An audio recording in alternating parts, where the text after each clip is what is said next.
We now return to Reckoning of New York. So apparently that was a Tzimisce vampire who are known as Dragon, I guess, and they're like shapeshifters and flesh crafters or something like that.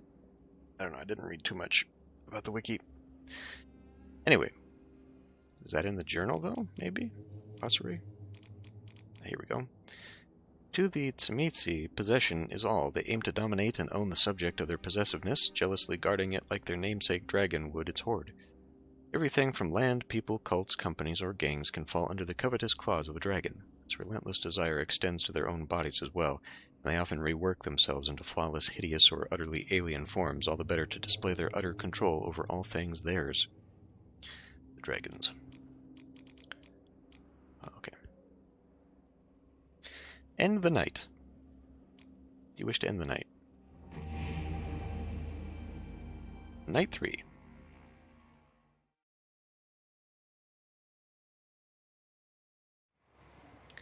The Little Leper, Night 3. It's painfully obvious Pedrix never believed I'd actually turn up for the meeting. I catch him off guard in the front of his haven. He leans against the door, absent-mindedly and yet anxiously spinning his ring while scanning his surroundings. In the seconds when he looks away, I creep up quietly and casually, relishing the oncoming surprise. Some friendly ribbing is in order. Hey there, pretty boy, you come here often? His head whips around, and for a split second surprise and relief flash across his face before it contorts into confusion. What do you mean? It's my haven, I sleep here. I deflate a bit out of exasperation, but still manage a light-hearted laugh. You're no fun. Apparently he decides to ignore me, slipping back into his usual indifference. He gets into the car. I hop in right after. Let's pay D'Angelo a visit, shall we? Yeah, no time to dilly-dally, right? Correct. Pretty sure he's ignoring my sharp-ass remarks on purpose, but the way he slams on the gas pedal, that gives me a tiny glimmer of hope that he's not a lost cause. Either way, the perfectly serviceable vehicle does fine, cruising through the night streets, and this time, it's not even that awkward. D'Angelo, you here? The shithole he calls an office looks just the way I left it 2 nights ago, except for some new pins on the corkboard where he charts his crazy, and a trapdoor flung wide open, probably leading down to wherever he hides out during the day. Maybe we should give it a minute. It won't keep us waiting too long. Yeah, I'm not doing that. It's us. Let's keep it in character. You need some tough love. I guess keeping character, I don't know what that means. Hey, Mr. Detective, a damsel in distress desperately needs your help, and then there's me. Pedro rolls his eyes, but to my disappointment, there's no comeback. D'Angelo squints at me as he emerges from beneath the floor. His lips move silently, and I strain my ears to hear it. They appeared like shadows. Right, he's got the growl that destroys my throat. They appeared like shadows, the kind cast by the worn-out hopes and dreams of this wretched city, dreams that could only be saved by none other than Gianni D'Angelo. Saved? That's a bit of a stretch, don't you think? He leans back over the rickety table, shaking his head as if to dislodge the noir clichés stuck in his brain. Golly, a pleasure. As D'Angelo turns to Pedric, I catch a hint of a smirk tugging at the corner of his mouth. Johnny? Pedric? Looks like you're still losing your head. Just not literally, huh? Indeed. The sheriff has yet to relieve me of my cranial burden. But worry not, there is still time until the new year. Might yet win that little bet of ours. Probably shouldn't pry, given the fact that my own neck is on the line here, but there's a treasure trove of a relationship to dig into here. Anyway, we came here to... bet? Workboard's got an update. We could learn a little bit more about them. I don't know why that's important. Because, both of these have to do with that, and then this is let's go off in another direction. So the question is, what does the game want me to be doing here? I guess let's keep with the story and not go into this. A bet? Oh, hold up. You can't just mention this bet shit and breeze right past it like it's nothing. Yes, we can. Look, it's no biggie. If Pedric here gets his head chopped off by Kadir before the new year, which I kind of thought would have happened already, I inherit all his stuff, including all those juicy secrets he's definitely dug up during his time in New York. Otherwise, he's got himself an eternal discount on what I offer. I'm not as deft at stepping on people's toes as you assumed. Yeah, you are. You just have a knack for sweet-talking your way out of any mess. Which is pretty impressive right now, considering our dear sheriff is far from his agreeable self these days. And if his head does roll, don't you think the Anarchs will lose their minds seeing you dig through their lost comrades' belongings? A short moment of silent contemplation is my answer. I'd love to have a catch-up with you, Gianni, but we have an agenda walking in here. We did have an agenda walking in here. A glimmer of light flickers into Angelo's shades as he turns toward me.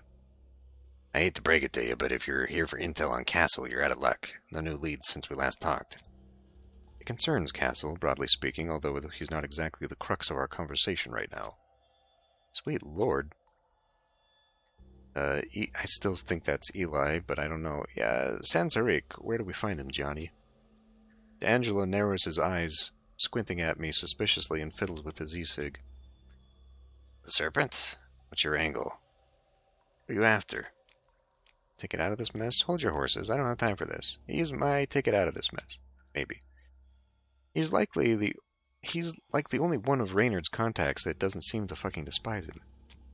Since our other lead was a bust, he's my best shot at finding Reynard and shaking the Camarilla off my back. D'Angelo tilts his head like some curious, funky, ugly little rat. Damn, heard through the grapevine you're marked for the chop, but shit. Yeah, and I'd love to dish out all the dirty details, but I'm seriously pressed for time. So where the hell is Sansaric? Honestly, your guess is as good as mine. D'Angelo takes a long drag of his e-cig as if he's really trying to savor the flavor. I wonder if he actually makes an effort to kickstart his taste buds, or if it's just part of his usual act. Sansaric and his serpents are gone from Harlem, and nobody really knows why. I've got theories, but they're just that, so... But you're just itching to tell me, right? I flash him a dazzling smile, but he just scowls in return. He takes one more drag to regain his noir composure. What was that old line? Water under the bridge? I give him a curious glance. His answer was just a touch too quick and out there, as if he suddenly got nervous. But D'Angelo speaks up before I can probe any further. Look, I'd be doing you dirty throwing half-baked hints your way. Just check Sansaric's usual hangouts. St. Philip's and the vicinity of Morningside Park are your best bets. They're not far from each other. You might just dig something up there. Thank you, D'Angelo. Those are solid leads, are they? The faint whiff of sincerity in your bullshit makes it almost charming. I know they're not quite the Glengarry leads you're after, but hey, on these nights, beggars can't be choosers. So, is this intel going to cost me the usual 2 blood bags?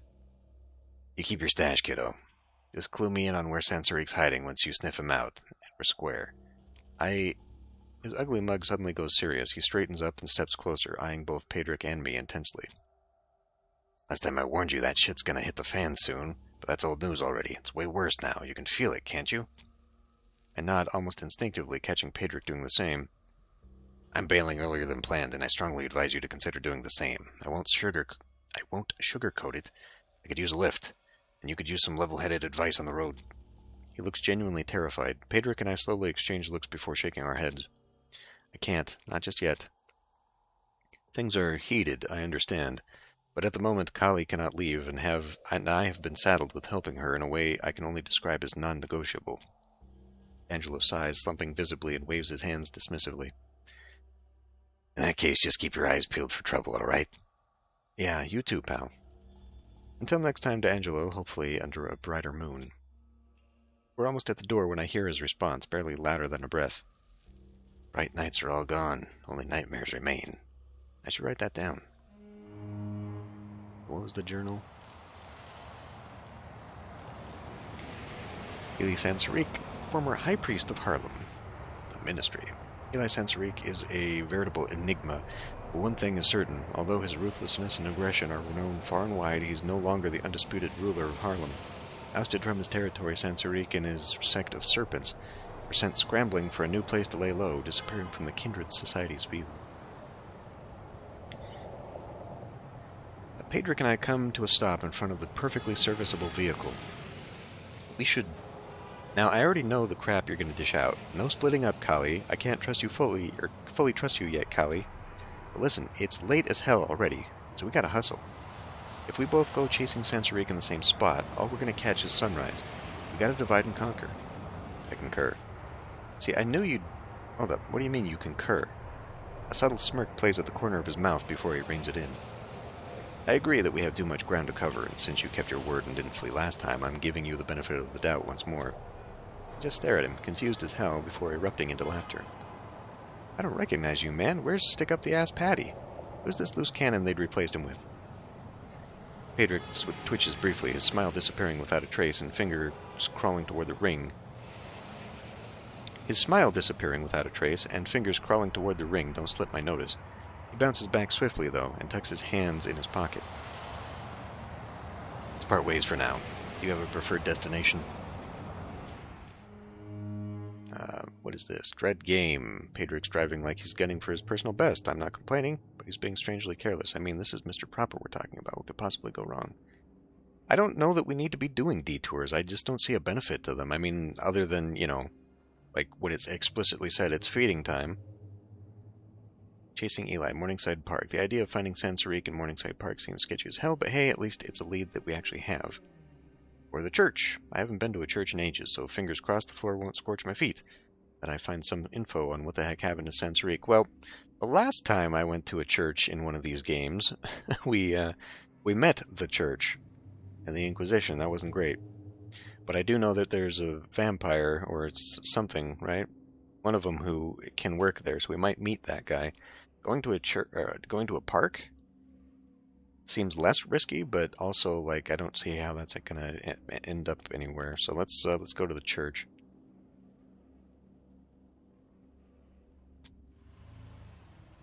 St. Patrick's Episcopal Church. Pedrick drops me off right at the church's entrance, and then hurries off to comb through Morningside Park for any trace of Sansarique. Finding the church wasn't easy. Hell, nothing really is outside the usual New York hotspot list. Once you hit the right street, you just can't miss it. It looms large, that huge rose window glaring down at a patch of land which in the warmer months is probably a vibrant green. Right now, though, it's just a dead white blanket of snow. I stare at the church, rubbing my hands together and thinking hard. I guess there's nothing to it. I just have to check this place out, brick by brick, cranny by cranny. The church bolted up tight for the night, but the church is bolted up tight for the night. When has that shit ever stopped me, right? A couple of twists and some elbow grease, and that crusty old padlock snaps open. I used to have this thought, not too long after the embrace, every time I went by a church or a chapel. What if I set foot inside and get fried to a crisp by divine wrath? I mean, Reynard did clue me in a bit on how shit works in this twisted new world. He wasn't exactly jumping to teach me anything beyond the tricks of the game, but he was crystal clear that unless I go astronomically unlucky, garlic was nothing to worry about. Or got astronomically unlucky. Still, it took some serious guts to step into a church for the first time, and when I finally did, I didn't burst into flames, but I did stumble upon a missionary who'd made it out of North Korea, and I actually learned a couple of things. First off, seeing a holy cross, like a consecrated one, gives me the heebie-jeebies. Bizarre quirk that's totally unique to me, I guess, since Reynard burst out laughing when I mentioned it. Second, people with that rare, deep, unshakable faith seriously freak me out. You don't have to be a vampire for that to be true. They make me feel like a terrified critter in a wildfire, doom hot on my heels. Before I got embraced, I never really picked a lane about this kind of stuff. Guess being undead decided it for me. So if I'm going to meet my final death, it's going to be in a blaze of glory doing something awesome, reckless, and highly entertaining, not because I got singed by holy water. Not a soul in sight, just a shit ton of rats. I mean, sure, they're sort of the unofficial mascots of the city, but this place is crawling with them. They are huge, fat as fuck, as if they eat like kings. I have to step carefully, because I've already dodged a few outraged squeaks and attempts to bite my ankles. At least no crucified Jesus is hanging around anywhere. Guess even he has to crash at his buddy's place when his pet is getting a makeover. It takes me a while to thoroughly search the premises and confirm that Sansarique is indeed elsewhere. Honestly, it's hard to tell if he was ever here at all. I mean, how would we even know? Does he frequent the church? After a few minutes of aimless wandering, I stumble upon a notice board cluttered with scraps of paper, parish notes, holy pictures, and what looks like handwritten prayers. As a connoisseur of the weird and wonderful, only one prayer catches my eye, its paper oddly untouched by time's passing. It's so glaringly out of place that I can't help gently pulling it off the board for a closer look.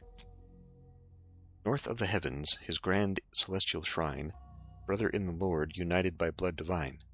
Island blessed by his touch, where saints and angels shine.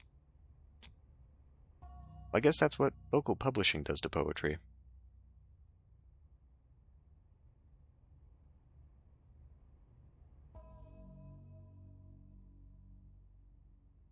So some northern island, is that where we're going? Suddenly I'm hit with the weird urge to share this find with Pedrick. I wonder if he'd be puzzled by the text or just crack a smile and start rattling on about its true meaning. Guided by that impulse, I tuck the prayer into my belt bag. Then, as unlife goes, I promptly forget about it. Especially when a whole swarm of rats bursts out of a crack in the wall, their incessant chittering filling the air. But what piques my interest is a trap door right next to the crack, its outline barely visible against the dusty flooring. Where could it lead? There's a sudden itch to get to the bottom of it, literally and figuratively. I have to. I need to find out, to explore the unknown, the perilous, the hidden. Overwhelmed by a fierce curiosity, I scramble on my hands and knees like an animal, groping around the trapdoor for any handle, lock, or leverage point I can find. Sure enough, there's a small handle, but no lock. Just a narrow slit where the trapdoor doesn't quite fit right. I shove my fingers into the slit and find out it's been bolted shut from the inside. The question of how someone locked it barely registers as the bitter taste of disappointment and frustration floods my mouth. Only now I notice voices drifting in from outside. They're distant, so it's tough to tell if they're a threat or just some dudes on a late-night booze cruise. But this barrier, this delayed gratification, it really fucking pisses me off. Well, I can't do that. Better not take unnecessary risks. I mean, that's not what we do as a Ravnos. I need to get in. Before I can suppress the feral urge, I find myself snarling like a beast, tearing the door apart in a fit of uncontrollable rage. It yields to my unnatural strength as easily as soggy cardboard, and soon I've got enough grip to just rip the trapdoor off its hinges and fling it aside without a second thought. I look into the yawning darkness beneath. Perhaps it leads to the crypts or some other intriguing underground parts of the church. Not that it really matters. The narrow passage is jam-packed with corpses. They're in various stages of decay, and they've all been gnawed on by rats. They don't look like anyone in particular, but then again, it's hard to tell with their flesh full of holes and tears. Some of them may have been bitten by a fellow kindred, with what looks like puncture wounds on their necks. These marks are well hidden, though, concealed among the countless rat bites. Threat increases. Right as I fully snap back to reality, the voices grab my attention once more. This time they're louder, more urgent, coming from the vicinity of the vestry. Shit. No fucking chance I'm waiting around to find out who they belong to. I leave the trapdoor open and hurry toward the exit, the figures under the rose window taunting me as I bail. I hate leaving things like in such a mess. Didn't find much in the way of clues, but it'll have to do. I leisurely approach the meeting spot just in time for Pedrick to pull over, and so I gracefully get into the car, closing the door behind me. Fingers crossed he snagged a better lead than I did. So, any updates on your end? Sensorique wasn't chilling in the park, was he? No luck there, unfortunately. It was a dead end. I notice a slight twitch in his right eyebrow. Is he pissed about wasting time on nothing? Or was it something else? How about you? Did you find anything at the church? No, not really. Unless Sensorique turned into a rat, then yeah. There were tons of little Sensoriques running around. Would you be more specific? Yeah, it was a real shit show down there. Someone's dumped a whole bunch of bodies into the crypt.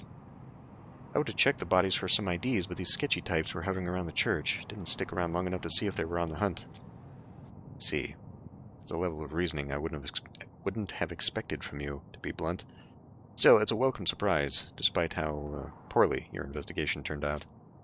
Was there anything of note other than rats? Oh, now that you bring it up. I pull out the handwritten prayer I found on the notice board. Check out this prayer here. I figure he'll skim it while multitasking, but nope, Pedrick immediately pulls over before he even touches the note. Safety first, huh? What a guy. What do you make of it? Not sure, it just caught my eye, a clean piece of paper among some raggedy scraps. Pedrick reads through it carefully a few times, and I could swear I see a light bulb go off above his head. I reckon you were onto something, Callie. Callie? Here, pay attention to the first words of each line. I lean in closer. North Brother Island. Ah, interesting, okay, well. I don't know New York, so I don't know that there's a North Brother Island, I just, obviously it was a clue. It's one of those islands in the East River. A fairly bleak spot which fits the ministry to a T when you think about it. Or, this is Pedrick, sorry. We both sit in silence for a moment as he absently spins his ring, looking downright miserable. So, this is our best shot, I guess. Sure seems that way. Better step on it. We don't have much time before sunrise. Okay. Aren't we on to night 3 right now? We are.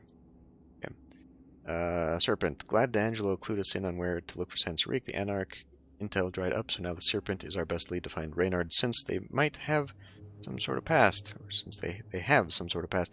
Maybe I was too harsh on little Chandler's usefulness after all.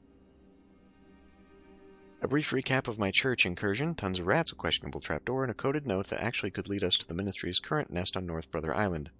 If we're not reading too much into the clue, that is.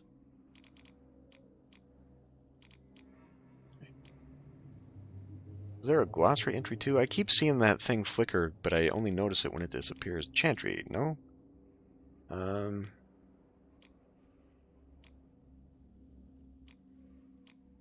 look like it. Old brother. Well, alright. It might not seem like much, but with all the loose ends strewn around us, we've finally snagged a solid lead. North Brother Island is not the liveliest spot, but hey, it's totally the Ministry's style if you ask me. I used to be one of those kids who was always running around and stirring up some shit after school. Shocking, I know. One of the favorite pastimes of my gang of little rascals was exploring the ruins of the old Hill Hospital at night. Well, exploring might be a bit of a stretch. We never actually got outside, just dared each other to stare into the windows for as long as we could. Usually I was the last girl standing, but let me tell you, those hours after dusk in the fall, when every whisper of the wind, every rustle of the trees was multiplied by 100, they were torture. Now I kind of miss those days. So when Pedrick and I hit the wrecked pier of North Brother Island and see the derelict buildings nearby, I almost squeal with delight. Almost. The ambience is pretty much ruined by the shiny new RIBs moored along the pier. What does that stand for? Some of them have clearly been used in the last few hours, judging by the mud and melted snow on the seats. Just to make sure we're on the same page, what exactly is your connection to Sansarique? Be fairly honest? I guess be fairly honest. We don't do the careful stuff, and be quiet doesn't help us. Be fairly honest? So, you know I deal on the, let's call it the darker side of the web, right? It has come up, yes. Well, Sansarique was technically Reynard's client, but I was the one handling all the sketchy stuff he requested. Never met the guy or anything, everything always went through Reynard, but Sansarique is the only client I know by name. See, you mentioned before he and Castle had a relatively good relationship. How do you plan to exploit that? I snort, half pissed that he knows me too damn well, half amused by that good relationship crap, since all it means is they didn't try to actively kill each other. I'm just about to break it down for him when suddenly we're cut off by gunshots. They're getting closer. We duck down and observe as some guys come tearing onto the pier, screaming his... We duck down and observe as some guy comes tearing onto the pier, screaming his lungs out in terror. He's running backwards, tripping over every bump, while desperately trying to shoot at something in the trees, unaware that his clip has been empty for a while. He's decked out head to toe in urban warfare gear, reminiscent of the hunters I had the pleasure of meeting a few times lately. Let's read that again. Reminiscent of the hunters I had the pleasure of meeting a few times lately. He hasn't noticed us yet, blinded by his delirious fear. Perfect moment to strike. Who do I need to feed? I mean, I may as well not waste this, right? Feed on the startled hunter.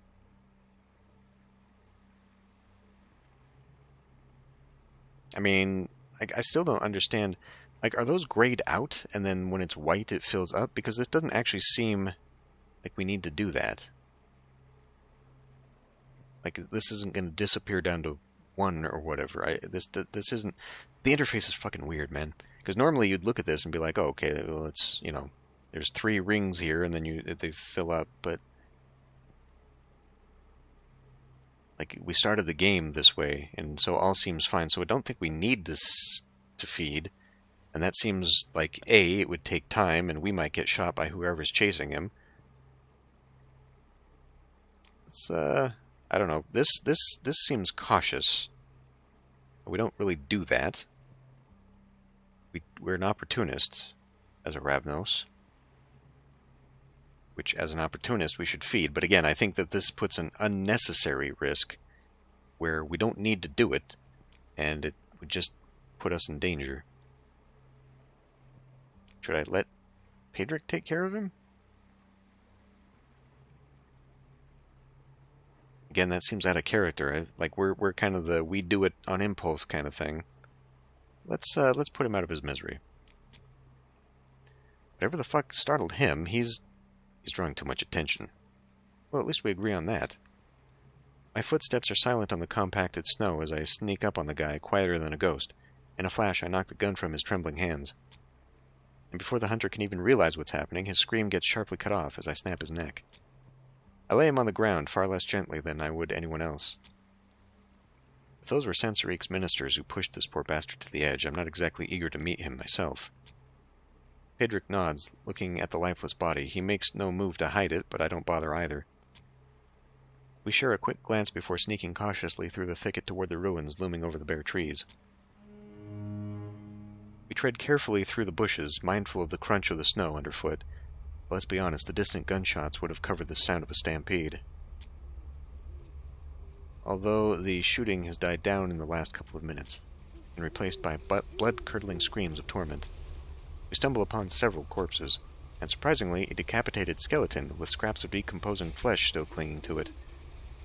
The murder of crows feasting on the scene couldn't care less. To them, carrion's carrion. Gives us both some pause. Those fuckers. The screams are almost drowning out the gunfire now, suggesting the ministers might be getting the upper hand. Better them than the hunters. I just hope they don't mistake us for enemies and decide we deserve a similar fate. Great, Cully, you've got yourself right in the middle of a fucking war zone. The whole city feels like a battlefield these nights. It's just our luck we arrived right in time for the hostilities here. So what's the plan? See, it bothers me, though, because I've done things that have increased my threat level, but, like, I can't visibly see it going anywhere. I wish I understood the rules, like the mechanics of the game, and then I could better make choices, but anyway. What's the plan? We could try sneaking past, hoping the hunters are too busy with the serpents to notice, or... Look, over there, there's a spot under that collapsed floor where we could hide out and wait for this to blow over. Pedric cocks his head, pondering absent-mindedly, twirling his ring, not in a panic this time, but more like using it to focus. Finally, he drops his hands and looks at me calmly. I say we go with whatever your daredevil instincts recommend. You sure you didn't hit your head on our way here? Positive. Well, let's score some points with Sansaric then, I guess, because we're daredevils, right? Well, let's kick some ass then. Maybe that'll score us a few points with Sansaric right off the bat. Pedric nods and follows me as I kick down the door and enter the ruined building, every sense heightened as my vitae surges in anticipation of a fight. I made a mistake. Yes, we're daredevils, but we don't directly get into combat. Like, we don't do a direct approach.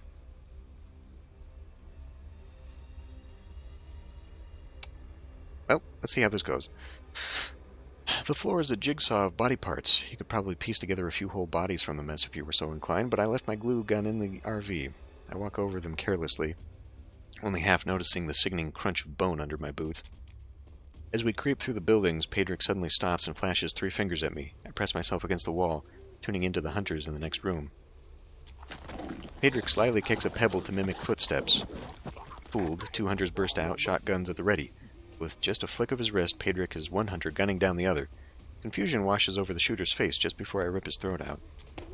The last one starts freaking out, blasting his assault rifle everywhere, trying to shoot us through the walls. I duck behind the doorframe and sneak a quick glance. He's alone, terrified, and the crows cawing outside the window, not helping him one bit. Let's be real. In this horror show, we are the monsters. I can't do that. We can daunt, I guess. That uses my hunger up, right? Take no step further. I take a deep breath and reinforce it with my vitae, wrenching the voice out of my throat as if shredding my vocal cords. Halt! The hunter freezes for a moment, scared shitless, but before he can shake off that terror, Pedric moves closer, rips the gun out of his hands, and clabbers the mortal with the butt. And I know that in games that usually means the enemy's knocked out. Not actually dead. But the way his head explodes like a smashed watermelon? Yeah, I don't think this hunter's getting up anytime soon. The clamor we caused inevitably draws more trouble. As we turn to leave, a bunch of hunters fleets in, weapons at the ready. We go back to back and switch places, throwing them off balance, but before we can lunge, we hear a loud ting, and the hunter in front of the door looks like he's about to lose his head. That's exactly what happens. His head is severed by a cut so clean that his body stands dumbly for a moment before crumpling onto the ground. Behind stands a group of serpents, all decked out in leathers and gold. Scary as fuck. For a split second, the room goes deathly quiet, and then all hell breaks loose. Pedric and I hardly need to intervene. The hunters and serpents clash with each other, gunshots echo, cries fill the air, and blood flows freely. It's all over in less than a minute, and the kindred, predictably, emerge victorious, leaving one last victim unscathed.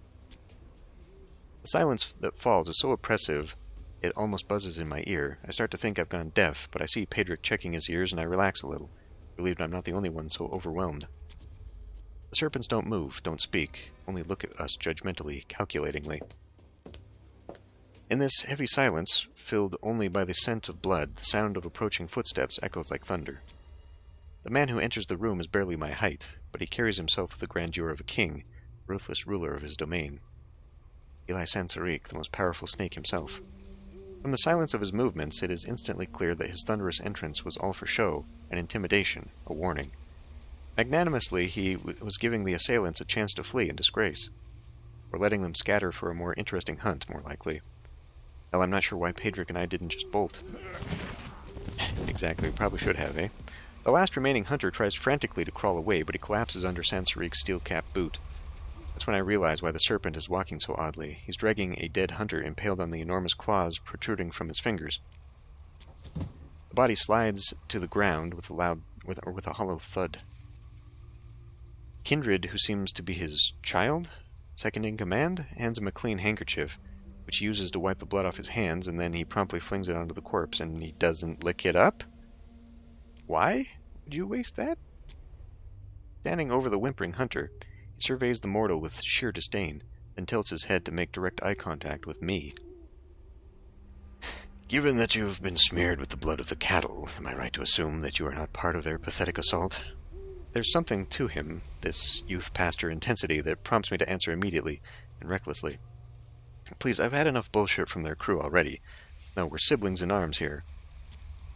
Let's not get ahead of ourselves. I toss him a sour glance, making me look uncool in front of the battle pastor. Sansaric's gaze locks on me, unblinking, his posture rigid as a cobra's. His stare is so intense it almost makes me sweat. If I could sweat, that is, and if I weren't so damned used to pressure. I try to appear relaxed and confident when he lets out a short, sharp whistle. Instantly, two of his serpents lift the last hunter, propping his limp body into a standing position, but Sansaric doesn't spare him a glance. His eyes are fixed on me. He's been a real annoyance, this one. Quite the rogue, wouldn't you say? Of course you would. Why don't you teach him a lesson? It's clearly not a real question, and the only acceptable response is a dutiful yes, sir. Lingering kiss, love what you hate? Spill your guts?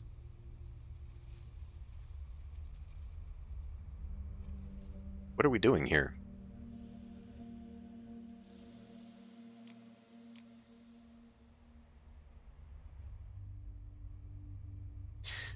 Lingering kiss. Like, are we talking about, like, bleeding him out to final death? Because that's bad for vampires. But it is my 2-star, so I'm not really sure what we're doing with this.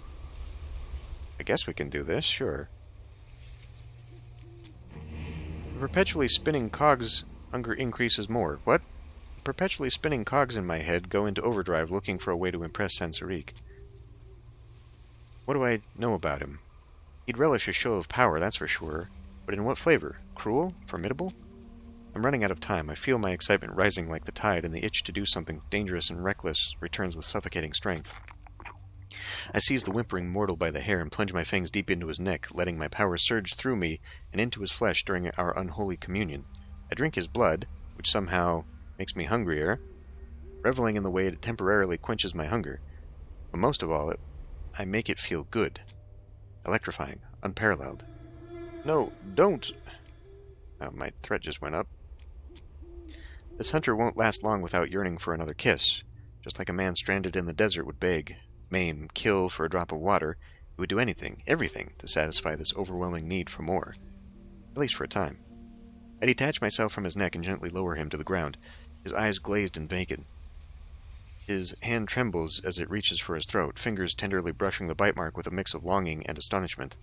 Did we just turn him into a ghoul? I step back, giving Sansaric a smug, expectant look. He gives a nod of amusement. Interesting idea, making a hunter addicted to what he hates as much as he fears it. I nod, thankful for what I guess is a compliment. Sansoric's snake-like eyes finally shift from me to that pathetic pile of crap on the ground that used to be a proud hunter. But it's not enough. He approaches the hunter slowly, lazily, and then, with both hands, lifts the mortal off the ground by the shoulders. I watch from the sidelines as Sansoric's bearing changes completely. Gone is the relentless intensity, the danger, the zeal. His eyes look soft and sweet when he locks them with the hunter's and murmurs something into his ears, gently as if soothing a frightened animal. I watch with increasing surprise as the hunter melts into Sansoric's arms and embraces him, sobbing into the crook of his neck and clawing desperately at his back as if trying to draw him closer. It looks intimate, reverent, an encounter with the most beloved divine. Sansoric carefully pulls away, ignoring the hunter's clinging hands, and fishes out a hand grenade from the hunter's gear. Return to your patron. Make him see the error of his ways. The hunter immediately gets up, feet unsteady, and limps away, through the door and into the cold darkness. His gait is awkward and clearly uncomfortable, because he doesn't, not even for a second, avert his worshipful eyes from Sansoric's face. Come. He struts toward the pier, his entourage obediently in tow. And of course we're dragged along too, thanks to an overly persistent serpent who thinks shoving us is somehow necessary. It's not like we have a choice, right? With no more distractions, the path seems way shorter than I remember. I can see one of those RIBs bobbing on the East River in the distance. Must be that charmed hunter off to ruin his boss's night. Now, Sansoric turns to Pedric and me, sizing us up with an icy glare, but even though his tone regains that frightening intensity from before, now there's a hint of benevolence. You have the misfortune of catching me in a nasty mood, I'm afraid, but if you provide an acceptable explanation for trespassing on my turf, I might just let you go. Well? I flick a glance at Pedric and catch his subtle nod out of the corner of my eye. Name's Kali, and this here's... I know who that is, the Baron's lapdog, the court's errand boy. I'm more interested in you. Gotta say, being in this kind of spotlight doesn't exactly boost my confidence. I'm Reynard Castle's child. I run with his coterie, and I know you've had, business relations with him. I was actually the one who rushed the delivery of those trinkets you wanted. Didn't realize Sansoric's face could grow even more sour, but here we are. His lips curl down, he knits his eyebrows, and he glares at me like I just kicked his cat. But then, unexpectedly, he throws his head back and laughs, loud, free, mocking laughter that makes me lose my cool. His laughter abruptly stops, and he's back to staring at me coldly, unblinkingly, perfectly poised. I haven't heard from good old Ray in months, child. Whatever you think you procured for me went to someone else's hands. He falls silent briefly, and then his serpent eyes narrow. Do you even know what exactly it was you acquired for him? My silence is his answer. Not gonna lie, his words hit me hard, and I'm a little flustered. Reynard rarely deigned to share his plans with me, but it wasn't like he made a habit of lying straight to my face. Why would he hide it all from me specifically? As Sansoric makes yet another disparaging sound at me, Pedric clears his throat and shifts the Setite's scalding focus on himself. Would you mind telling us about your last dealing with Castle? Any information would help. I roll my eyes at this stiff and obvious attempt at wheedling info out of Sansoric, but he only smirks, then sighs as if thinking about Reynard brought him great anguish. Okay. Which, admittedly, it might have. Nobody really thinks about Reynard unless they absolutely have to. By that time, it's usually too late. I don't mind, though I must say that brat truly was insufferable, fixated on the antediluvians like a child obsessed with a new toy. I'm staring at him, totally lost. Antediluvians? That's a first. What did Reynard even want with the antediluvians? Why did he go asking the ministry? As if reading my mind, Sansoric tosses me a sharp look and continues. How he came to learn that my clan, me in particular, holds knowledge of our most ancient ancestors is a mystery to me. But seek me out he did, asking numerous questions about ancestry, power, and blood. Jump a little when he waves his hand dismissively after such a long period of standing still. Let me be perfectly clear, the history of Clan Ravnos was never of interest to me, and I had little desire to discuss it. Neither had Reynard, up until a few months ago. What prompted his interest in these topics, I haven't the slightest. but I'd bet the promise of profit was his primary motivation. What I will say, however, is that his focus on, how did you put it, business relations waned significantly. That's news to me as well. As far as I know, it was pretty much business as usual all the fucking time. For the first time in our conversation, Sansarek's face twists into the picture of pure savagery. True savagery. No more pleasantness, exasperation, or hints of courtesy, only anger, relentless and feral. Reynard Castle has been slipping in his promises, O child of his. I am done graciously waiting for reparations. I sneak a look at Pedrick and see him nod at me encouragingly. So I collect all the broken and uncertain pieces of myself and put them back together again. You can do it, Kali. Be charming, be careful, be calm. Never make promises, even those you intend to keep. I get it, so let me speak plainly. Reynard's missing. Whether he's gone for good or just lying low, I can't say. No one's been able to reach him. I think he's out there somewhere hiding, but he's off the radar. You've got your ear to the ground. Heard anything about Reynard in the last few nights? I have no interest in that brat insomuch as the objects he swore to procure for me, and since now I'm aware he had no hand in obtaining them, it is high time that I move on to greener pastures, don't you think? Especially since I know they intend to deliver, yes? Sansarik almost seems like he might lighten up with a wink, but no, his expression snaps back to its usual icy detachment as he leans forward slightly, his gaze as steady and chilling as a snake's. Reynard Castle meddles with powers beyond his ken. I wouldn't be surprised if this sudden uptick in hunter activity was linked to his actions one way or another. I wait, hoping he'll elaborate on this strange and frankly insulting connection he's implying, but it seems he considers our discussion done. He straightens up and signals to his second-in-command, who quickly moves in to receive his whispered instructions. There's no way this can be all we take away from such a critical meeting. I catch Pedrick's eye and suddenly move closer to him, ensuring our next words are shielded from any serpent ears. What about our next move? Sansarek's clueless about Reynard too. Your sire's messing with dangerous shit? Great, tell me something I don't know. What now? He hesitates briefly. Does it bother you? The castle's been undermining you and reneging on commitments that involve your work? What do you think? Of course it bothers me. What do you think? He's supposed to screw other people over, not me. I see. Shall we take our farewell, then? Hold up, there's one more thing I need to ask. I back away from our little huddle and cough to grab Sansarek's attention. He acknowledges me right away, but he takes his sweet time wrapping up his chat before shooting me an impatient look. Just one more thing before we scram. The circulatory system seems to have a hit list, and Reynard's sitting at the top. Any clue what that's about? Sansarek's eyes narrow in anger and contempt. Well, color me astonished. He was blabbing on and on about his latest illustrious benefactor who could help him circumvent the red market. He makes such a sour face that if we were still mortals, I'm sure he'd be spitting in disgust. Seems like he ended up on the bad side of that slumbering bitch on the Hudson. Frankly, good riddance with that. I'm utterly lost here. And who do you mean exactly? My attention remains fixed on Sansarek, but I can't ignore the abrupt, frantic motion of Pedrick violently spinning his damned ring. Sansarik gnashes his teeth and a low, seething murmur ripples through his followers. The Zamichi bitch, Ritra, or whatever the fuck her name is. You don't know her? Then count your blessings, child. So I was right, that is who is hiding in the shadows there in those cutscenes. What's her deal? Her deal is that she waltzes in like she owns the place and steals what's been rightfully ours for decades. His eyes blaze with a pure yellow light, fangs elongating as his jaw loosens in a furious scream. I swear I catch a glimpse of a forked tongue flickering back into his mouth as he calms down, regaining his usual captivating appearance. I add two and two together and realize this Vritra must have been the one who ousted the serpents from their turf in Harlem. I shoot a knowing glance at Pedrick, and he's too fixated on that damned ring of his. So I decide to press Sansarik a bit harder. I wonder what kind of relationship Reynard has with this Vritra. Do you think... I do not think about her, child of Reynard, nor do I wish to start. My time is precious. We're done here. So much for pressing. Sansarik fully turns his back to me, conferring with some of his serpents. I strain my ears to hear their whispers, not even out of need to hear what they're saying, but more out of sheer curiosity, but Pedrick gently tugs on my sleeve. I think our meeting is concluded. We should leave before Sansarik himself drives us off his turf. Not much in the way of clues. You're right, I guess. I really hoped for more clues than that. But at least we confirmed Sansarik has nothing to do with Castle's disappearance. Let's discuss strategy once we're gone from this place.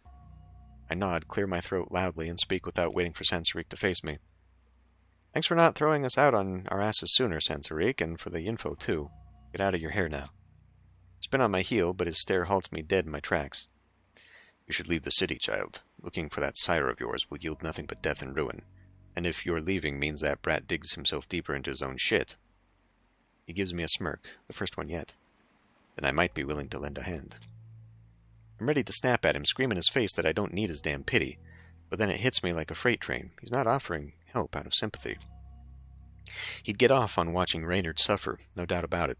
But then, his offer? It's like this weird mix of prickly-ass kindness, something you hardly ever see in our kindred world. And it's that fucked-up kindness alone that keeps my mouth shut. So instead, I give a silent nod and hook arms with Pedric as we dip out of that decrepit building into the frigid dead of night. New journal entry added. We walked into a brutal skirmish between Ministry and the hunters on the island, so Sansariq didn't exactly roll out the welcome mat.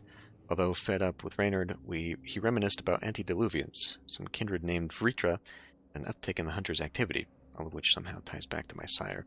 So, again, with this on-the-rails story, like, by rights, we went in there, guns blazing, and that is not, supposedly, in character with a Ravnos, and yet there was no consequence for it.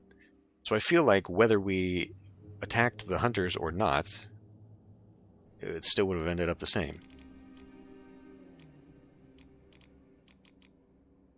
It just didn't feel like there were consequences to any of those choices. Aside from, we got in there feeding on a guy who then later died.